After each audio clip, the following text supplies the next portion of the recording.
দাদার বিয়েতে খুব এনজয় করলাম সিঁদুর দান, এবং ভিডিওটা শেষ পর্যন্ত দেখে যাবে, আশা করি সবাই মজা পাবে। তো সকালবেলায় আশীর্বাদ আরম্ভ হয়ে গেল, একের পর এক সবাই আশীর্বাদ করছে। এটা আমার মা আশীর্বাদ করছেন, যেহেতু নিয়ম আছে আশীর্বাদই করতে হয়,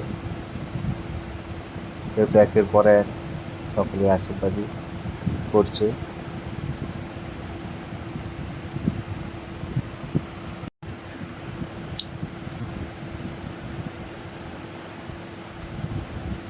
একের পর এক আশীর্বাদই চলছে, আর অন্যদিকে অন্যরকম কাজ চলছে, একসাথেই সব রকম কাজই চলছে।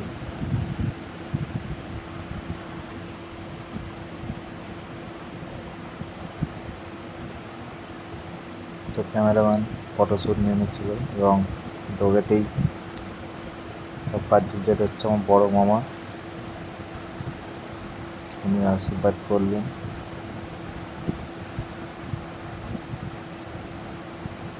বড় মামার আশীর্বাদই হয়ে গেছে। তারপরে আমার কাকা আশীর্বাদই করতে বসেছে।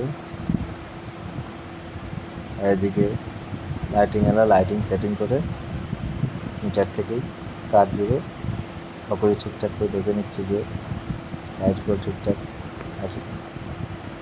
ও বুঝতে পারছে না বলে আমার বাবা গিয়ে দেখিয়ে দিচ্ছে কীভাবে কী করতে হবে। তারপর একের পর এক আশীর্বাদই চলছে, এবং তত্ত্বগুলো রাখা ছিল। তত্ত্বগুলো যেহেতু নিয়ম আছে তত্ত্ব নিয়ে যেতে হবে, আমাদের বাড়ি থেকে মেয়ের বাড়িতে নিয়ে জানা হবে। এবং দূরে সংসার আছে, মোটামুটি আমাদের অনেকগুলোই ঠাকুর আছে, এবং কৃষ্ণ ঠাকুরও আছে, যেটা আমি জন্মাষ্টমীতে পূজা করি। এবং সব কিছু তত্ত্ব নিয়ে যাওয়ার পর মেয়ের বাড়িতে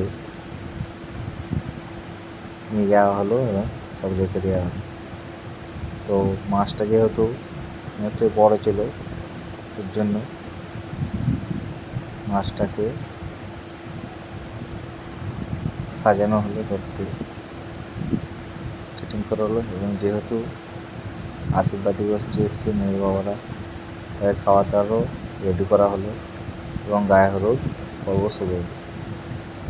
যেহেতু নিয়ম আছে ছেলের বাড়ি থেকে গায়ে হলুদ দিলে তারপর মেয়ের বাড়িতে গায়ে হলুদ হবে।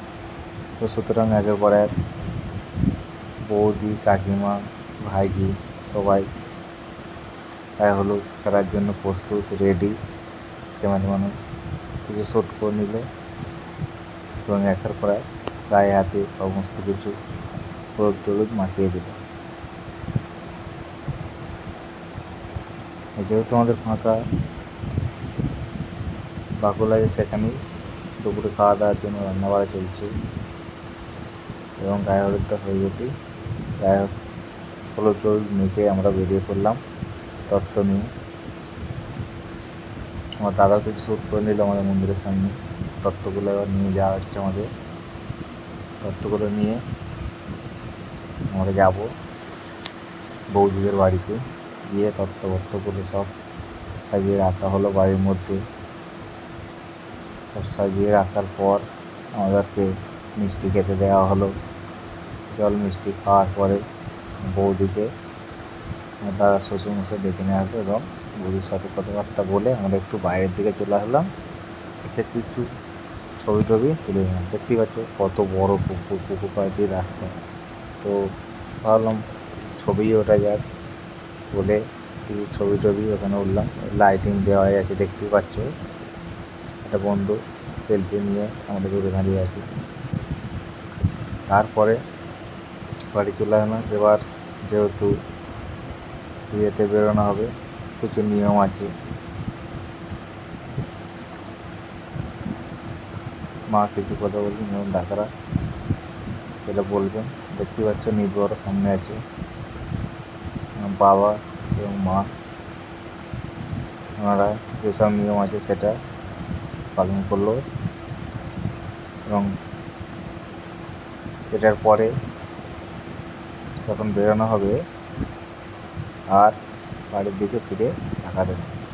সুতরাং জুতো টুতো পরে সামনের দিকে এগিয়ে আসলো এবং গাড়ি আসার জন্য একটু ওয়েট করল। গাড়ি আসলে গাড়ি ছেড়ে দেয়। দেখতে পাচ্ছ কাকিমা মাথার টোপরটা নিয়ে দাঁড়িয়ে আছে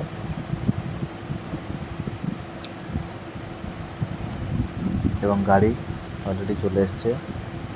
রাস্তা দাঁড়িয়ে আছে এস টাইপের ফুল দিয়ে সাজানো হয়েছিল। যেহেতু রাস্তায় অন্ধকার সেহেতু ঠিক ভালো মতো বুঝে যাচ্ছে না এবং একের পর এক গাড়িতে যারা যাবে তাদের সাথে হয়ে যাওয়ার পর আবার একটু জল দিয়ে ধুয়ে দিনে পুনে দেখে নিল যে ঠিকঠাক আছে কি না। তারপর গাড়ির মধ্যে নিয়ে চলে গেল। ফ্রেশ ট্রেশ হয়ে সব রেডি এবং বাড়িতে খাওয়া দাওয়ার জন্য সবাই হাঁটাহাঁটি করে সব কিছু রেডি করছে। দেখতেই পাচ্ছি বাকুলে তারপর সেই রান্না করার জন্য তো রেডি হয়ে গেছে। আর এদিকে ভেটকি মাছের বাটার ফ্রাই যেহেতু হবে, কীভাবে কী প্রস্তুতি নিচ্ছিল একটু দেখলাম এবং দেখতে পাচ্ছ কীভাবে মশলা মাখিয়ে রেডি করছে এবং সেগুলোকে তেলে ছাঁকা হচ্ছে। তেলে ছাঁকে একবার রেডি করে রাখছে, আবার ফাইনাল করা। এদিকে দেখতে পাচ্ছ রাঁধুনি ঠাকুরেরা সবাই সমস্ত কিছু রেডি করে নিল এবং আমাদের নিয়ম হচ্ছে দুপুরবেলা খাওয়া দাওয়ার সময় খাওয়া দাওয়া হয়ে গেলে শেষ পাতে সবাইকে নতুন বউ পায়েস খাওয়ানো হবে। তো একের পর এক সবাইকে পায়েস দিয়ে দিল। সবাইকে পায়েস দেওয়ার পর সব খাওয়া দাওয়া করে একের পর এক উঠছে। যেহেতু অনেক লোকই আছে এবং অল্প টেবিল চেয়ারের মধ্যেই সমস্ত কিছু করা হচ্ছিল, সুতরাং একবারে যেহেতু সবাই আসেনি, লেটে আসছে, বৃষ্টি হয়েছিল, ওই জন্য একটু লেট হয়ে গিয়েছিল। তো একের পর এক ব্যক্তি খাওয়া দাওয়া হলে আবার কিছু কিছু জন করে বসছে, একের পর এক সব খাওয়ানো হচ্ছে। তো এদিকে আবার রাত্রে খাওয়া দাওয়ার জন্য রেডি হচ্ছে চিকেন পকোড়া, চিকেন ভাজা আছে। দেখতেই পাচ্ছ সমস্ত কিছু রাঁধুনিরা রেডি করছে। ওনারা খুবই যত্ন এবং ধৈর্যশীলভাবে সমস্ত কিছু মাল মশলা দিয়ে রেডি করছিল। দেখতেই পাচ্ছ এটা ভেজ পকোড়া। যেহেতু সন্ধ্যে থেকে আরম্ভ হবে সেহেতু ওরা আগে থেকেই সমস্ত কিছু রেডি করে রাখছিল। ফাইনাল টাচটা আরেকবার দিয়ে দেবে, ব্যাস, তারপর পুরোপুরি রেডি হয়ে যাবে। তো একের পর এক সমস্ত কিছু রেডি করে নিল। এদিকে মাছ ভাজা, চিকেন ভাজা, তারপর যা যা মশলা লাগবে সব কিছু রেডি করে নিয়েছে। যেহেতু নান হবে সেহেতু ময়দা টয়দা মাখিয়ে সব রেডি এবং রাঁধুনি মাসিরা ওনারা সমস্ত কিছু রেডি করে নিচ্ছে। একের পর এক কাজ চলছে। তারপরে অবশেষে ফোনে যাত্রীতে সবাই চলে আসলো। ওনারা বাসে করে এসছে, যেহেতু অনেক জনেরই ব্যাপার, আর বাসে আগে সুবিধে। আর আমাদের এটা করা হয়েছিল লজ মধুর মিলন। এটা হচ্ছে আমার দাদা শ্বশুরমশাই। আমাকে জিজ্ঞাসা করছে ভালো তো, বললো হ্যাঁ, বলে ওই গেটের কাছ দিয়ে সবাই ভেতরে প্রবেশ করছে। লজে যেহেতু করা হয়েছিল লজেতেই সবাই চলে আসলো। লজটা হচ্ছে আমাদের হাওলি বাগান ফার্স্ট অফিসের সামনে মধুর মিলন। এবং একের পর এক খাওয়ান দাওয়ান শুরু করা হলো। আমার বন্ধুরা অফিস থেকে এসেছিলো, তার সাথে কথাবার্তা বললাম।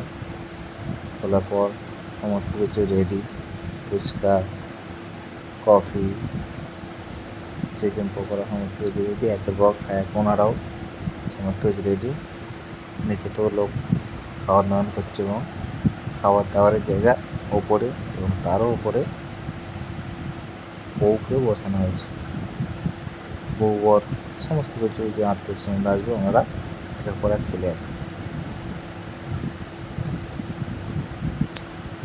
যেহেতু নিচেতেই ফুচকা পকোড়া কফি টফি ছিল, সবাই ওখানেও আছে, কিছু জন ওপরেও আছে। খাবার দাবারে গেছে, একের পর এক খাওয়া দাওয়া চালু করা হয়েছে এবং অনেক সিটি ওখানে ব্যবস্থা করা যাবে 120-30টা পর্যন্ত, কিন্তু আমাদের 24টা টেবিল ফেলা হয়েছিল, 4 টেবিল 96টা সিট করা হয়েছিল এবং একের পর এক রো খাওয়ানো হচ্ছিল। 4টে রো করা হয়েছিল, একটার পর একটা রো কমপ্লিট হচ্ছে, একটার পর একটা আবার নেক্সট চালু করবে। দর্শক তুমি দেখতে পাচ্ছ সবাই একের পর এক উঠে বসে আছে, খাবার পরিবেশন করা হচ্ছে খুবই সুন্দরভাবে এবং ক্যাটারিং তারাও খুব সুন্দরভাবে পরিবেশন করছিল এবং সবাই খুব সহযোগিতা করে খাওয়া দাওয়া করেছে। দেখতেই পাচ্ছ লজটা খুবই বড়, আরও কোনো রকম অসুবিধা হওয়ার কোথায় নয়, তবুও একটা টাইম অনেকটাই ভিড় হয়ে গেছিলো, কিন্তু ওটা কোনো ব্যাপার নয়। তো একটা টাইম ভক্তি ওটা একটু হবে এবং নিচেতেও কিছুজন চা কফি টফি ফুচকা সমস্ত কিছু খাচ্ছিল এবং দেখতে পাচ্ছ ফুল দিয়ে গেট সাজানো হয়েছিল।